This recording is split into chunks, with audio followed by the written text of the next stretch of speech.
প্রিয় দেশবাসী, আসসালামু আলাইকুম। জুলাই গণ অভ্যুত্থান জাতির ইতিহাসে এক অসাধারণ অর্জন। এটি অপ্রত্যাশিতভাবে জাতির জীবনে গণতন্ত্র, ন্যায় বিচার ও মানুষের অধিকার প্রতিষ্ঠার সুযোগ এনে দিয়েছে। এই লক্ষ্যে আমরা এর মধ্যে বেশ কিছু সংস্কার করেছি। আরও গভীর ও সুদূর প্রসারী সংস্কারের জন্য দেশের সকল রাজনৈতিক দলের ঐকমত্যের ভিত্তিতে জুলাই সনদ প্রণয়ন করেছে। এই জুলাই সনদ বাস্তবায়নের জন্য আপনাদের সম্মতি প্রয়োজন। এর জন্য গণভোটের আয়োজন করা হয়েছে। এই গণভোটে অংশ নিন, সনদে আপনার সম্মতি দেন। আগামী 12ই ফেব্রুয়ারি জাতীয় সংসদ নির্বাচনের দিনেই অনুষ্ঠিত হবে গণভোট। গণভোটে আপনি হ্যাঁ ভোট দিলে বৈষম্য, শোষণ আর নিপীড়ন থেকে মুক্ত হবে বাংলাদেশ।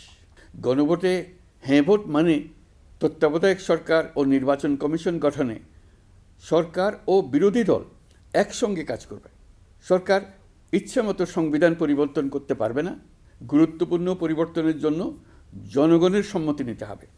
এতে আরও বলা আছে, বিরোধী দল থেকে ডেপুটি স্পিকার ও সংসদের গুরুত্বপূর্ণ কমিটির সভাপতিরা নির্বাচিত হবেন। একজন ব্যক্তি সর্বোচ্চ 10 বছরের বেশি প্রধানমন্ত্রী থাকতে পারবেন না। বিচার ব্যবস্থা স্বাধীনভাবে কাজ করবে। সংসদে নারীদের প্রতিনিধিত্ব বাড়বে।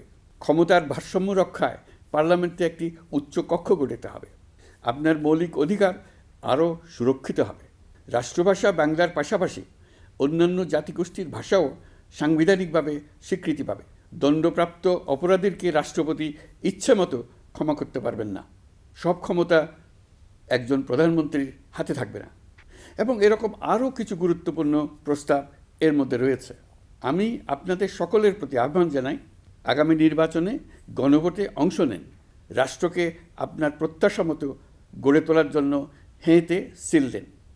নতুন বাংলাদেশ গড়ার চাবি এখন আপনার হাতে। হেঁতে সিল দিলে নতুন বাংলাদেশ গড়ার দরজা খুলে যাবে।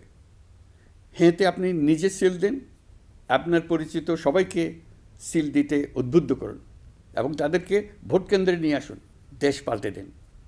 ইনশাল্লাহ আমরা সবাই মিলে দেশ গড়ার এই সুযোগ নেব। মহান আল্লাহ আমাদের সহায় হন।